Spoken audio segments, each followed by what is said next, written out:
Hey there, in this video we are going to be covering CSS units, pixels, percentages, EMs, REMs, fractional units, CHs, all these crazy things that can be overwhelming for developers. We're going to cover what you should be using these days and why. Why should you not use certain units? Also, we're just going to kind of break down each unit and show you any gotchas and what it's specifically good for. So this video is going to be great for new beginners who are just kind of getting into this stuff and maybe being overwhelmed by all these CSS units that are available. It's also going to be great for people who have maybe been in the back-end world for a while and haven't gotten caught up on these latest CSS units that have come out over the last couple years. So let's go ahead and get into it. So let's just cover pixels real quick. Pixels are the basic building block for everything in CSS. And strangely enough, they're the one you shouldn't be using most of the time. But just to cover them, font size 10 pixels, let's set that. You can see our font size changed. We can go 12 or 14. We can also set div widths to have, let's give them a background. Firebrick is so much more pleasing than the default red. And let's also give them a width of 300 pixels. So there we go. You can see that pixels they're just very straightforward. They do what they say they're going to do, and they always do what they say they're going to do, which makes them a little tempting to use at first, but it's actually really going to bite you if you continue to do that because pixels are very, very, very bad for accessibility. Let me go ahead and show you an example here. If I go into my Chrome settings and I want to change my font size to large or very small, you can see nothing is actually changing over here because I've set font size to 14 pixels, which means that it will always be 14 pixels, no matter whether the user has bad vision or just a little bit of bad vision or feels like they're super young and want things very, very tiny. It's not going to respect the font size setting. Now, it will respect the page zoom setting, which is the command plus minus keys that a lot of people do use. So it does get you a little bit of the way towards accessibility, but not all the way. And so web developers really shouldn't be using pixels for a lot of things. Really, what pixels are good for is when you need something to look exactly the same width and height, despite a user's font size settings and despite what the user has set on their browser. If you should always be the same, use pixels. A good use case for that would be borders. Borders that have 1 pixel, like a hairline border, that should always be a hairline border, no matter what the user's font size setting is. So those are good use cases for pixels, but in general, there aren't a whole lot of great use cases for pixels when it comes to layout and font size settings and stuff. So if you shouldn't be using pixels, what should you be using? The short answer is REMs, and in some use cases, EMs. I call them REMs and EMs. Some people call them M's and REMs. You call them whatever you want. Call them a hot dog on a stick. It doesn't really matter to me. But basically, REMs are one REM is whatever your font size is on the top element, which is the HTML element. Whatever that font size is, that is one REM. So if I set font size to 10 pixels, then one REM here is 10 pixels. You can see my div is 10 pixels wide. It gets pretty easy with math. If you have a 10 pixel base font size, that's 100, that's 300, and that's 400. So it gets really simple to use REMs. If you have a great base font size, you really should always set it to about 10 pixels. I don't know why about, nobody's gonna use 10.01. You should really always set it to 10 pixels and then use REMs from there. So no matter where this is, this could be a grandchild, great-grandchild div. A REM is always the 10 pixels set on the HTML base font size if your base font size is 10 pixels. Where it gets a little tricky is if your base font size is a little different. Something like type scale is very helpful for that. You can say, hey, my base size is 15. Give me a whole bunch of sizes here. Go major third or minor third, whatever. And it'll help you kind of see all those font sizes and what pixel values they come out to. So that's very useful if say you're working on a component on a page and you can't change that base font size because maybe there's legacy code that it depends on, and you're dealing with a base font size of 15 or 16 pixels, then there you go. Then you use something like type scale. Again, that's type-scale.com. Very, very helpful. Now, EMs are basically the exact same thing. You can see if I change it to 40 M's, then I get the exact same display. What is different about EMs, though, is they don't take base font size into account. They take the font size of your current element. So if I change font size here to be 2 EMs, which would then be 20 pixels, Then an EM becomes 20 pixels. So 30 times 20 is 600 pixels. So you can imagine this could get very tricky if you have a child that sets the font size to 2 EMs and then a grandchild that sets the font size to 0.5 EMs, which is how you get back to 10, right? 10 times 2 is 20 times 0.5 is back to 10. Oh my goodness. Now imagine a great-great-great-great-great-grandchild trying to set the font size with EMs. It gets crazy. You always have to know what your parent element's font size is. And imagine setting widths and layouts based off of that. It gets very difficult very quickly. So rems all the time. EMs, if you're in a tricky use case where you actually need to care about what your current or parent's font size is and do something accordingly. Now, the one tricky thing you'll notice here is I'm still setting this font size to 10 pixels, which is going to override the user's font size setting. So if I change it to large or small, nothing changes on my website layout because I'm all going off of this hard-coded 10 pixel value. So what you do to get around this is by default, almost all browsers have this base font size of 16 pixels. And by almost all, I mean every browser that really matters. There's like a Kindle version out there that has some different website and maybe some version of Opera, who uses Opera really. And if you use Opera, you're used to the web looking really weird anyway. So every user's font size starts off as 16 pixels. So what you can do is you can say font size is 62.5%, and that gets us to a 10 pixel base font size. So now our our font size acts just like 10 pixels still. You can see if I go 30 rems, that's 300 width, just like I'm used to. But now, if the user changes their font size, the entire website kind of scales up or scales down for them. That's a really, really, really good feature. That's the way it should be done. And so use a percentage font size if you need to change that base font size. You don't want to be that dude that buys a building and rips out the wheelchair ramps. It's usually illegal to do that anyway, but on the web, you don't want to be that person. Just use a percentage font size, calculate it out, do a little bit of math, and then you have your great easy layout for the whole rest of the website, and it's accessible. So that's kind of rems and ems. One tricky thing I will point out is sometimes Safari can do strange things with rems in media queries. So there are some circumstances where you might have to change them to EMs for media queries. But that might not affect your layout. Just check it on Safari once you've got your media query set up. I'm still going to start off with rems across the board and then switch to EMs where I have to. Just as a little demo here, I've got this page called EMs and REMs, where I've basically made two exact things. Here, let me go show it in the browser. I've made two exact kind of copies on the left and on the right. The only difference is I used EMs and REMs on the right. So the right has a width of 20 rem, size of 2 rem, and then inside of that I have a grandchild div with a width of 20 and a font size of 0.5 rem. So you can see that the width of 20 is the same. 20 rem here, 20 rem here, exactly the same. The font size got double, and then the font size went down to 0.5 of 10 pixels. So it got really, really little. That's exactly what we would kind of expect / hope it would do. Now here, when we're using the exact same things, we only changed it to EMs. You can see it got a little quirky. I set the font size to 2 EMs, which means that 1 EM is now 20 pixels. So a width of 20 EM makes this 400 pixels wide instead of 200 pixels wide, which is what we have with rems. And so then if I go font size back down to 0.5, well, now I'm back down to 10 pixels for 1 EM. And the width is 20 EM, which 20 times 10 is 200. So now I'm back down to that width of 200. Oh my goodness, I'm already overwhelmed with the math, and there's just a child and a grandchild div. So this is why you just don't want to do EMs unless you have to do them. So that's kind of a little bitty example right there of why EMs and REMs, just stick with the REMs.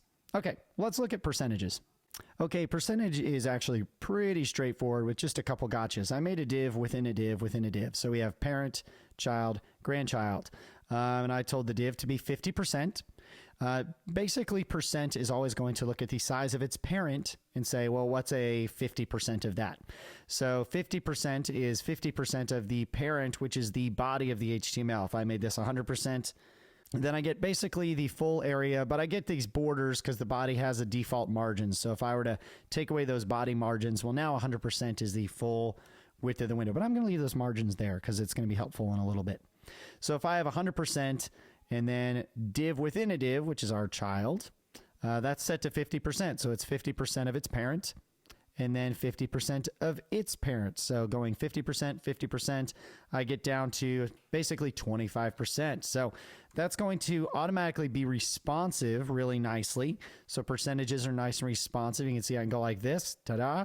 Whereas rems and EMs would not do this, right? They would calculate out to a pixel value like 400 pixels, and they would always be 400 pixels.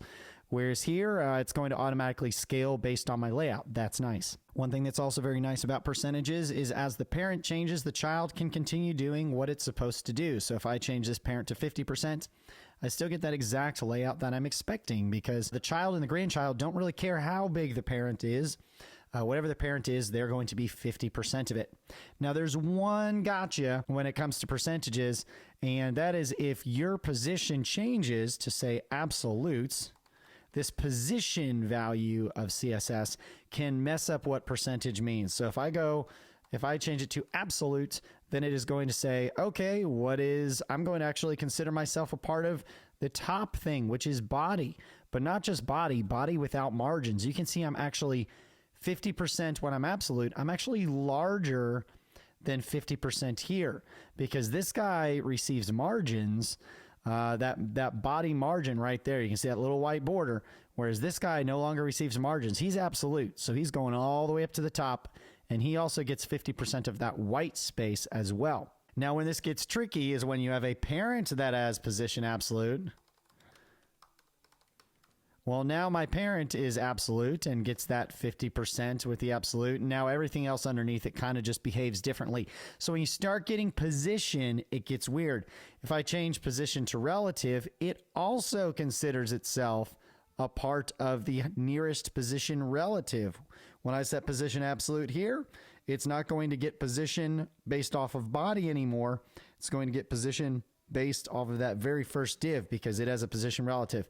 It's probably pretty confusing if this is new for you, and I'm not really going to go too far into CSS positioning because this is about units, but just know that percentage is normally very straightforward, but if you get that CSS position property going on with absolute or relative, it can make things pretty wonky pretty fast if you're not aware of what is going on. So percentage is very, very useful when you're doing your layouts, specifically for the parts that are done with Flexbox. In CSS, you have Grid and Flexbox, which are really your two main layout tools. Flexbox is good for when you just have single dimension like left to right or top to bottom.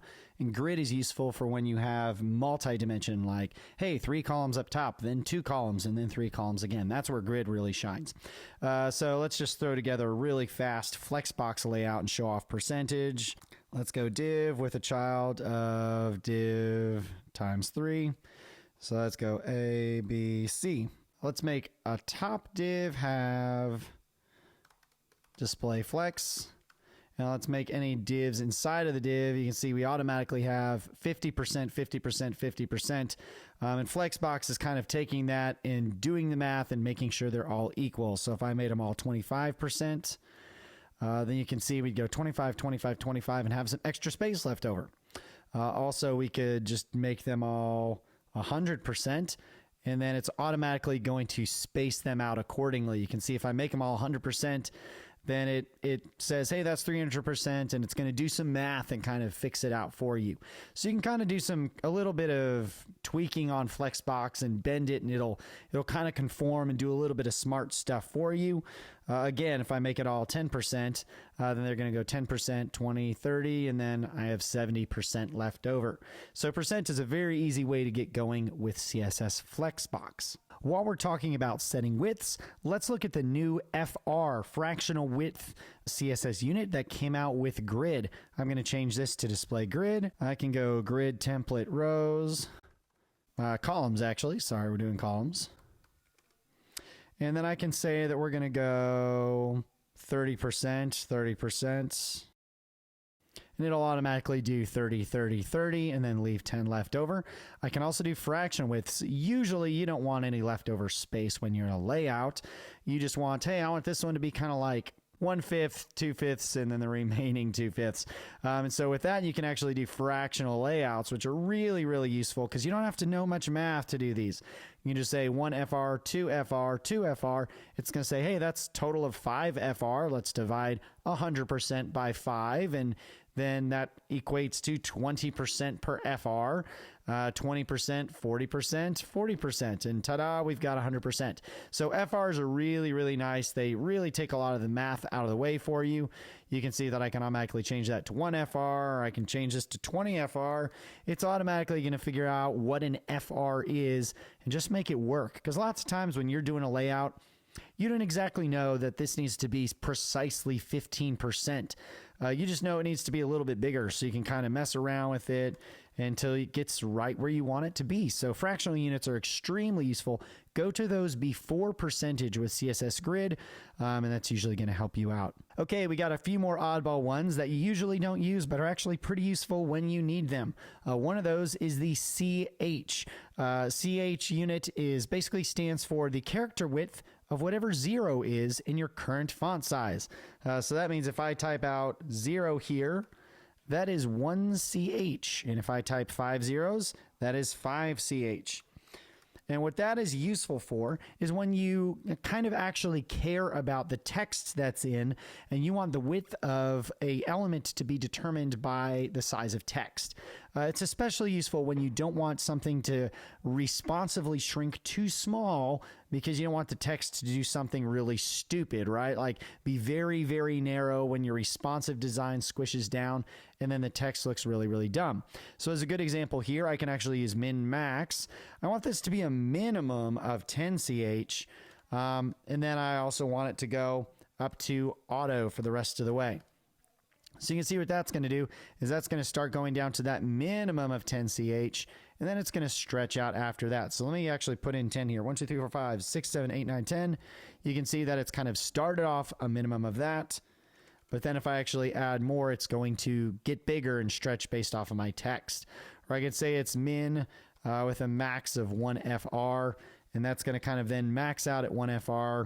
It'll do whatever it does. Max out at 3 FR. We can also go the opposite on this. We can tell it to go auto with a maximum of 30 CH because we don't want that text area to ever get too large. So now we're going to get a maximum of 30 CH as our design gets responsive. You can see that that kind of always stays. That text will always wrap around the exact same way unless we maybe get really, really, really tiny.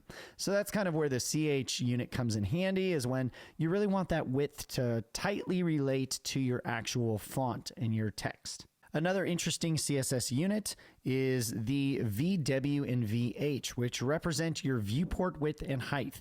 So no matter where you are inside, whether you're in a child, grandchild, great-great-great-great-grandchild, VW will always be the width of your viewport, and VH will always be the height of your viewport. So let's do a little example here. Let's do a div within a div. We'll call that 2. We'll call that 1. Let's just add a little bit of style here. Let's turn these styles on. There we go. So we've got a div within a div. Let's get rid of this CSS grid stuff. Just give me some backgrounds, people. Okay, so I can make this a width of 50%. And then I can actually make my child have a width of 100 VW, which is 100 viewport width. And you can see it automatically goes to the full size of the viewport. It doesn't care what size its parent is, or it doesn't care where it is on the page.